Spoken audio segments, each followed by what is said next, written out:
How's it going, everybody? Welcome in to another episode of the Mavs Step Back Podcast. I'm your host, Dalton Trigg. I was going to be joined by my colleague, Grant Afseth, but he had Mavs practice to go to today. And it was a late night last night, with the Mavs having the dramatic finish that they did against the Brooklyn Nets, and then followed that with if you're keeping up with the World Series, Adolis Garcia hits a walk-off home run in Game 1 of the World Series to give the Rangers a 1-0 lead there. So it was a long night. We didn't get this thing done early this morning like we had hoped to. So I'm coming on here. I'm giving you guys a brief recap of what I saw. I've got my buddy Chance here. He says hey. Uh, but the Mavs, they are 2-0 for the first time in a long time. It's something that we haven't seen a lot. They the last 19 seasons, the Mavs have only started 2-0 two times. Two times in the last 19 seasons, which is pretty crazy.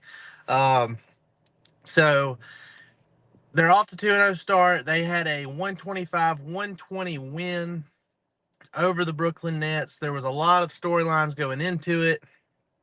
Kyrie Irving playing his old team. Would he have a revenge game? I personally thought he would, but it just wasn't in the cards. He struggled shooting from the field again, and only ended up with 17 points. So Kyrie is still off to a slow start. He started off slow in that San Antonio season opener too. Luka, on the other hand, has started off exactly how he did last season, at an historic pace.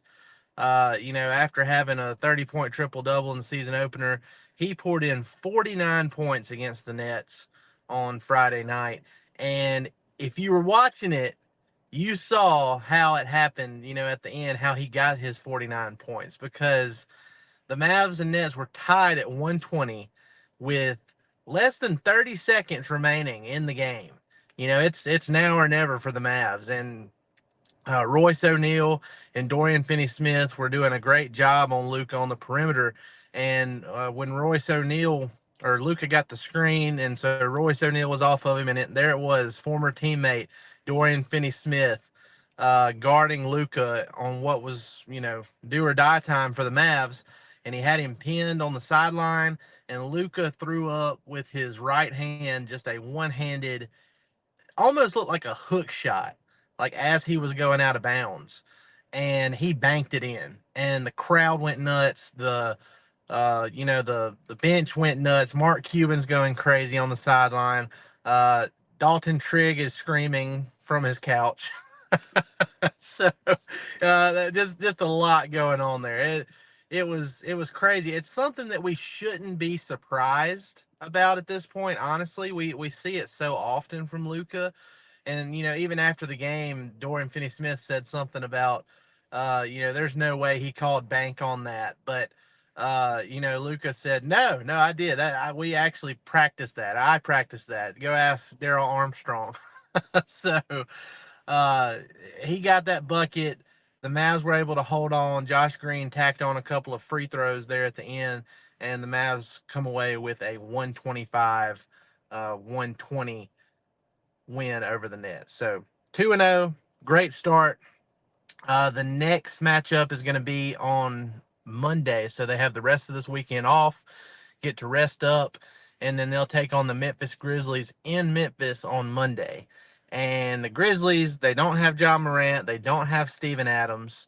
They're going to be playing their third game in 4 nights by the time that game rolls around, with the Mavs having a bunch of rest, uh, before they play it. So there's a very good chance this team could be 3-0 by the end of Monday night. Now, the defense is still an issue. Obviously, you gave up 119 points in the first game, gave up 120 in the second game. So, defense is still a work in progress. But, we have seen moments where the defense is clicking and they're able to get stops when they need them. Luka specifically, especially last night, he was locked in. I don't know what it is about going up against Mikal Bridges, but that seems to bring out the best in Luka. We saw him body up Mikal Bridges during that Mavs Suns 2022 second round playoff series, and that's what he looked like defensively against Bridges last night too. So when he wants to, when he's locked in, and he's paying attention to detail on the defensive end. Luka is an okay defender. I mean, he's got what it takes to get it done on that end of the floor. He just has to be committed and he has to stay focused. And part of it is not letting the officials get to him. I mean, yeah, there's been a few times early on this season where he has, um, you know, there's been a few times where he has complained to the refs. That's going to be part of his game. That's just who he is. He's passionate. He's going to complain if he doesn't get a call, but it hasn't been as much so far this. Like, he hasn't gone overboard. He hasn't gotten a technical yet, which is a great sign for the Mavs going forward. And because of him, not talking as much and instead just getting back and playing defense, he is better for it. And I mentioned he likes going hard against Mikal Bridges. It's kind of the same way against Ben Simmons, because Ben Simmons used to try to punk Luka in his early years when Simmons was still with the Philadelphia 76ers, and he did lock him down a few times.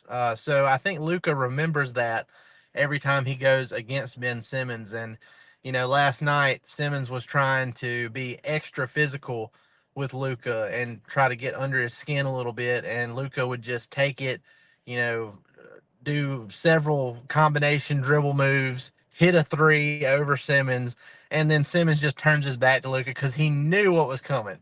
The celebration that Luka pointed toward toward Simmons, and Simmons he didn't even look at him because he knew what was going to happen after Luka hit the shot. But stuff like that happened all throughout the night. Luka is just incredible. He started off last season the same way, you know, uh, that record with Wilt Chamberlain and the most consecutive 30-point games to start a season. Um, and I mean, he's looking like he's going to be doing it again. It's a little bit different this time around though, because one, the Mavs have better talent overall on the roster. Not saying it's a complete roster, but they do have more talent than what they did last year. It's just a fact. Dereck Lively, he got his first career start last night after not starting in the first game. He played 31 minutes in San Antonio and had a 16.10 rebound double double, and he shot 7 of 8 from the field in that game. But in his first start last night, he had 9 points and just 2 rebounds, and he only played 17 minutes. And Coach Jason Kidd's explanation for that was that the Nets didn't have Nick Claxton, so they played a lot of small ball, and so that was his explanation for it, that they played small ball, and so therefore Lively didn't play a lot. But I personally would argue that if you're going to play small ball, you might as well have Lively out there instead of Powell. So, and I mean, look, credit to Powell. He came in last night after getting a DNP in the season opener, and he played pretty well. But I think you got to stick with Lively in your best lineups as much as possible. Play Luka and Lively together, and you're going to get a lot more production out of your.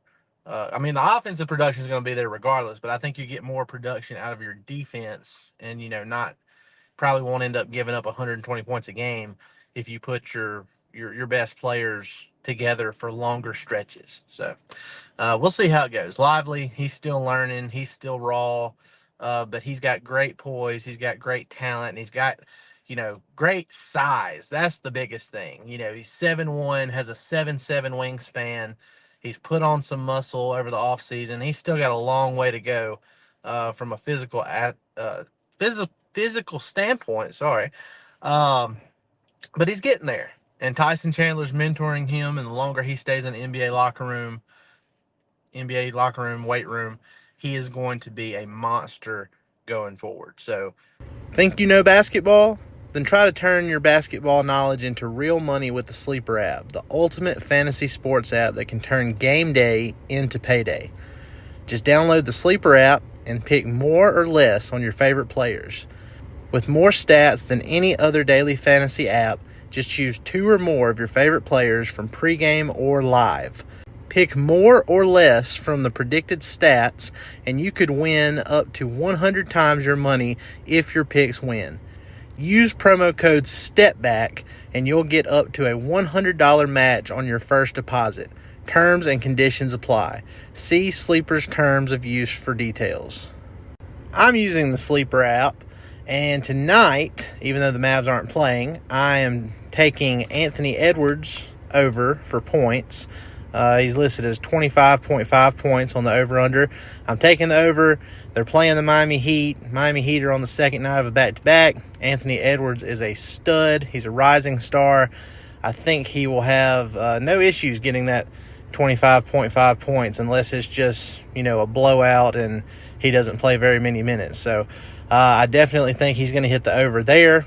Jalen Duran for the Detroit Pistons playing against the Chicago Bulls tonight. I think his over-under of 12.5 assists plus rebounds, I'm going to take the under on that just because, ever since opening night when Chicago lost and they had that team meeting, they bounced back with a big win. Vucevic and Andre Drummond, I think they'll do enough to keep Duran from hitting the over on that assist plus rebound total there.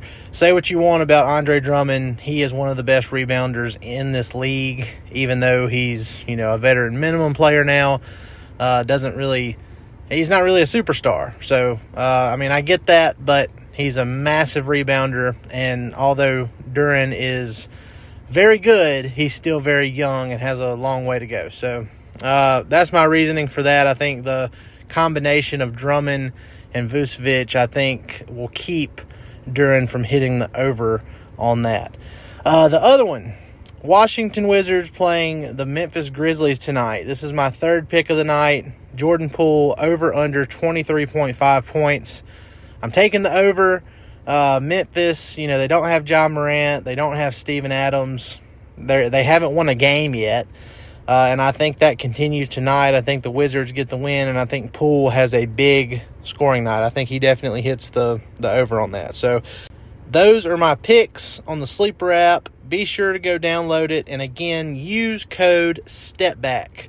All capital letters, all one word, and your first $100 deposit will be matched. Super excited for Lively. Grant Williams, he didn't have a great offensive night last night, but he still, rebounds the ball well and plays physical on defense. Josh Green, he had some wouldn't say uncharacteristic, because he has some turnovers where he jumps in the air and kind of gets caught and doesn't do the right thing with the basketball, but there were a lot of them last night. Like that, there were more than what you'd want to see from Josh Green coming off of that 3-year extension. So before the game, or when the game started, I was like, I just don't see what Jason Kidd is seeing in starting Derrick Jones Jr. over Josh Green. And then Josh Green goes out there and, has the bad turnovers that he did. And I was like, oh, okay, well, he's not helping himself any there. So, and also, I have to mention this too. After the last game, the San Antonio game, I raved about how, for once, the Mavs had a more traditional, or a more acceptable NBA box score, where, Luka was the leader with the 33-point triple-double, and then you had Kyrie with 22 as the co-star, and then you had several people after him with, 17, 15, 12, stuff like that. So that was great to see in the first game, and then the second game, it's like, oh, we're back to the old man. Luka having to pour out 50 to have the Mavs squeak out a 5-point win at home over the Nets. So it is what it is. It's going to happen at some points throughout the season, because Luka's just too good for it not to happen. But, if one thing that I really liked about last night, like I know the Nets aren't world beaters by any means, and they had Nick Claxton out, but for them to hit 23 pointers, they were 20 of 42 on threes. They had, I think, 7 or 8 more threes than the Mavs did. For the Mavs to still win that game says something about this team, in my opinion. I, I think that's I think that's a good sign for the rest of this year that they were able to overcome, the Nets, quite literally scorching the Nets, no pun intended, but they did. Especially Royce O'Neal in the fourth quarter, he just couldn't miss. Cam Thomas is amazing. He couldn't miss anything inside the 3 point line. Um, but yeah, I mean, for them to overcome that and to still get the win, and for Luka to put on his Luka magic show like he always does, and the vibes are just really good. They're really good. I mean, Luka overexerted himself last year, and it cost him later in the season.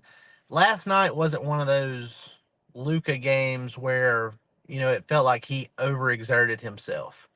The 3 point shot was going, so that helped. Obviously, he had a career high 9 3 point makes against Brooklyn. So when that three ball's going, that helps, and it's like, okay, well, he scored 49 points, but it's not like he was uh, just abusing people in the paint all night long either, and getting bodied and having a physical toll on him. So that was good to see. Most of it came from the 3 point line, and hopefully that can continue going on into the rest of this season. If that 3 pointer is falling, the Mavs are going to be a top 4 team in the West, and they are going to get back to the playoffs, and they're going to make some real noise. So um, I'm really excited to see where it goes from here, y'all.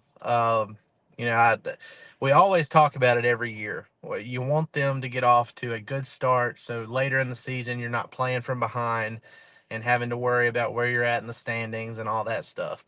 And if you build enough of a lead in the win-loss column, you can potentially rest your guys when you get closer to the postseason and be fresh when that time comes around. So we'll see. It's very early. I'm not saying the Mavs are going to go 82-0, even though they're on pace for it.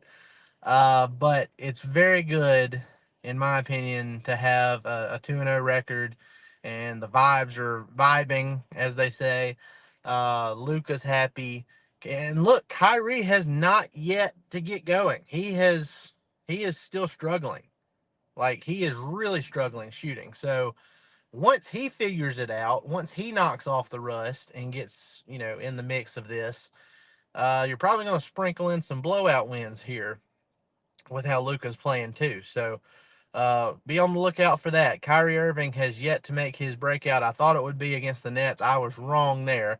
But I do think it's coming. I think he is too talented of a player to stay in the shooting slump that he's been in. I think it's just a matter of he didn't play in most of the preseason. He has to knock off the rust. He'll be fine going forward. So we'll see. I mentioned it on the last pod, but I think there is a very, very real chance, if the trend stays how it's going with how guys are playing, especially Luka, and the way the schedule's set up, there's a very real chance this team could be like 9-1 after 10 games. So now obviously they got to take care of business. You can't lose to, I mean, even though it's on the road, you can't lose to a Memphis Grizzlies team that's playing its third game in 4 nights, and you've had multiple days of rest. So, and they don't have John Morant or Steven Adams. So they got to get that one in Memphis on Monday to go to 3-0. And then, like I said, the only game for the rest of the first 10 that I think is going to be really, really tough for the Mavs is the one they play in Denver, because they do play at the Nuggets during this stretch, and that's tough for anybody. And they won there last year, but it's tough. It's really, really tough. So we'll see how it goes there. But I do think there is a real chance for a 10-1 record, 9-1 record after these first 10 games. So Guys, look, I appreciate y'all coming in to listen to me rant a little bit after that thrilling win against the Nets. It was crazy. It was probably one of the greatest, if not the greatest, sports nights in DFW history. Like, it was crazy. Like, it was unreal. Luka had his magical moment and the Mavs won. And as soon as that game ended, it started the ninth inning, the bottom of the ninth inning for the Rangers almost immediately after that. And they were down to the Diamondbacks 5-3 in the bottom of the ninth. And Corey Seager hit a 2-run bomb to tie it. And then it went into extra innings. And then in the bottom of the 11th, Adolis Garcia hit a solo shot to end it. And, Luka was asked about who his favorite Rangers player was in practice a few days ago, and he said Adolis Garcia. So it's very fitting that we had that Luka game winner, crazy game winner, one-handed three, followed by Adolis Garcia's game-winning solo shot in Game 1 of the World Series. So that was really cool. But guys, look, I appreciate it. Y'all have a great rest of your weekend. We will be back on here probably, if not Monday, Tuesday for sure. But I think since the game is Monday, we're going to have a lot of game content up on DallasBasketball.com before and after the game. So it's probably going to be Tuesday morning, but we'll come back on and I'll have my guy Drew Johnson on with me on Tuesday morning. And we're going to recap what happens in that Grizzlies Mavs game. So, guys, appreciate it. Y'all have a great rest of your day. Be sure to go like, rate, and subscribe, especially on YouTube. Hit that subscribe button. We have been blowing it up since the off season. Appreciate you guys. We are up to, I think, like 11,400 subscribers on YouTube. So I love you guys. Can't thank you enough. Let's keep it going. We'll see you next time.